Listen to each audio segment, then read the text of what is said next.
Vous allez découvrir une nouvelle spécificité de l'enseignement supérieur, le blocus. Un moment redouté, la parole est aux étudiants pour en faire un moment positif. Je faisais beaucoup de petites pauses thé, je me cuisinais beaucoup de petits plats moi-même. C'est aussi le moment de se retrouver avec soi-même, avec ses proches. Je trouve aussi que ça rapproche en fait. J'ai eu la chance de passer le blocus avec tout un groupe d'amis français qui étaient restés en Belgique. Une bonne ambiance, même si on était tous en train de galérer dans l'étude. C'était un moment assez chaleureux. Du coup, moi, ça m'a aussi boosté. J'ai étudié au milieu de ma famille, qui était vraiment aux petits soins et c'était super chouette. Et je me rappelle avoir pu complètement lâcher prise avec eux le soir, se retrouver, regarder un film ensemble et c'était trop chouette. Je marche en rond, je répète, et quand je me rends compte que j'ai maîtrisé 5 pages qui sont quand même très chargées, il y a quand même le petit sentiment de réussite et d'être fier de soi. C'est vraiment cette autonomie où on peut vraiment agencer nos horaires. C'est que c'est un moment de réorganiser un peu, pas seulement mon étude, mais la vie en général. Enfin, un rythme de sommeil un peu plus régulier, d'être un peu plus régulier dans les pauses où je fais du sport. Donc. Avant de commencer à étudier, j'aime bien marcher dans la nature. À côté de cela, j'aime bien juste courir.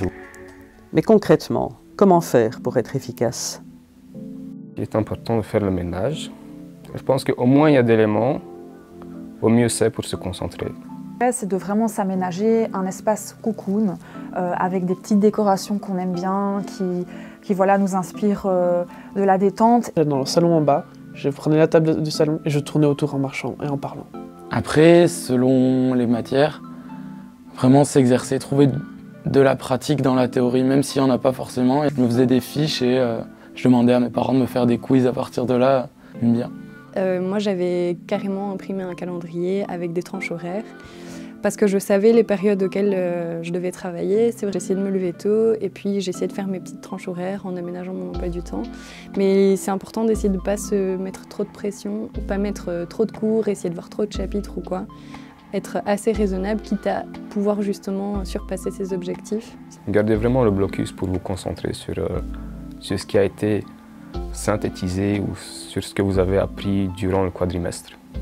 Avoir la vision globale du cours, tout reprendre la structure du cours et savoir où trouver l'information sur mon support. Donc toujours, moi j'avais un tableau blanc sur lequel je m'écrivais tous les chapitres, sous-chapitres et je mettais des coches à côté. Je vais essayer, mais moi non, je me suis rendu compte que j'étudie beaucoup mieux la nuit.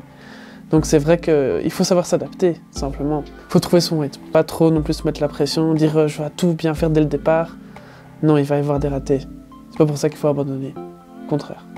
Les pauses sont très importantes. Peut-être étudier 1 heure et après sortir dehors, sortir le chien.